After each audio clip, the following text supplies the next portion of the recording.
Hi students, நம்ம இன்னைக்கு எதை பற்றி பார்க்க போகிறோம்னு பார்த்தீங்கன்னா பேச்சுலர் ஆஃப் ஃபார்மசி கோர்ஸ் பற்றின டீட்டெயில்ஸ் தான் பார்க்க போகிறோம்.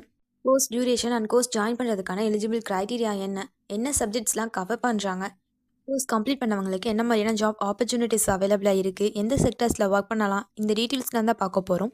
இதுக்கு முன்னாடி தமிழ்நாட்டில் இருக்க எந்த ஒரு ப்ரைவேட் காலேஜஸில் நீங்கள் ஜாயின் பண்ணணும்னு நினச்சிங்கனாலும் ஸ்க்ரீனில் தெரியிற நம்பருக்கு கால் பண்ணி டீட்டெயில்ஸ் தெரிஞ்சுக்கோங்க. வாங்க வீடியோக்குள்ளே போகலாம். பேச்சுலர் ஆஃப் ஃபார்மசி கோர்ஸில் மெயினாக எதை ஃபோக்கஸ் பண்ணுறாங்கன்னு பார்த்தீங்கன்னா ட்ரக்ஸ் அண்ட் மெடிசின்ஸ், அதோட எஃபெக்ட், அதை எப்படி டெவலப் பண்ணுறது, இதை பற்றி எல்லாமே லேர்ன் பண்ணுவீங்க. இந்த கோர்ஸில் ஃபார்மசி ப்ராசஸில் இருக்கக்கூடிய ஃபார்மகாலஜி அண்ட் ஃபார்மசிட்டிக்கல் கெமிஸ்ட்ரிக்கான ப்ராக்டிஸ் அண்ட் டெக்னாலஜி ரிலேட்டடான டாபிக்ஸ் எல்லாமே லேர்ன் பண்ணிக்க முடியும். கோர்ஸோட டியூரேஷன் பார்த்தீங்கன்னா 4 இயர்ஸ் டியூரேஷன் இருக்க ஒரு undergraduate degree program. Course join பண்ணுறதுக்கான எலிஜிபிள் க்ரைட்டீரியான்னு பார்த்தீங்கன்னா 12th சயின்ஸ் ஸ்ட்ரீம், அதாவது physics, chemistry and biology subjects or mathematics சப்ஜெக்ட்ஸை வந்துட்டு மெயின் சப்ஜெக்டாக படிச்சிருக்கணும். அதில் மினிமம் 50% அக்ரிகேட் மார்க்ஸோட கம்ப்ளீட் பண்ணியிருக்க ஸ்டூடெண்ட்ஸ் இந்த கோர்ஸ் ஜாயின் பண்ணி படிக்கலாம்.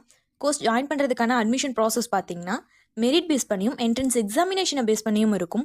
அடுத்து இந்த கோர்ஸ் பர்சியூ பண்ணுற ஸ்டூடெண்ட்ஸ்க்கு என்ன மாதிரியான சப்ஜெக்ட்ஸ்லாம் டீச் பண்ணுறாங்கன்னு பார்த்தீங்கன்னா pharmaceutics, pharmaceutical chemistry, pharmacology, biochemistry, pharmacognosy, herbal drug technology, இது போல் இன்னும் சில சப்ஜெக்ட் அண்ட் டாபிக்ஸ் எல்லாமே கவர் பண்ணுவாங்க.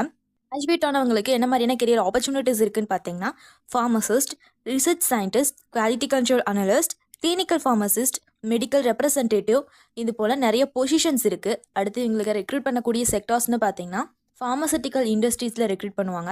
அதை தாண்டி health care and research centre and development செக்டார்ஸ்லாம் இவங்களுக்கான ஒர்க்கிங் ஆப்பர்ச்சுனிட்டிஸ் இருக்குது.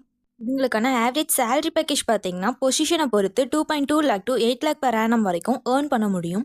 இந்த கோர்ஸ் எந்த காலேஜஸ்லாம் இருக்குது, எவ்வளோ ஃபீஸ் வாங்கிட்டு இருக்காங்க, என்ன மாதிரியான அட்மிஷன் ப்ராசஸ் இருக்குது, கோர்ஸ் பற்றினா ஃபர்தர் இன்ஃபர்மேஷன்ஸ் தெரிஞ்சுக்கணுன்னாலும் ஸ்க்ரீனில் தெரியிற நம்பருக்கு கால் பண்ணி டீட்டெயில்ஸ் தெரிஞ்சுக்கோங்க. இதுவரை சொன்ன இன்ஃபர்மேஷன்ஸ் உங்களுக்கு யூஸ்ஃபுல்லாக இருந்தால் நம்ம சேனலை சப்ஸ்கிரைப் பண்ணிக்கோங்க. கூடவே அந்த பெல் ஐக்கானே கிளிக் பண்ணிக்கோங்க. அப்போ தான் நம்ம போடுற காலேஜ் அண்ட் கோர்ஸ் பற்றின யூஸ்ஃபுல்லான இன்ஃபர்மேஷன்ஸ்லாம் உங்களால் உடனே தெரிஞ்சுக்க முடியும். தேங்க்ஸ் ஃபார் வாட்சிங்.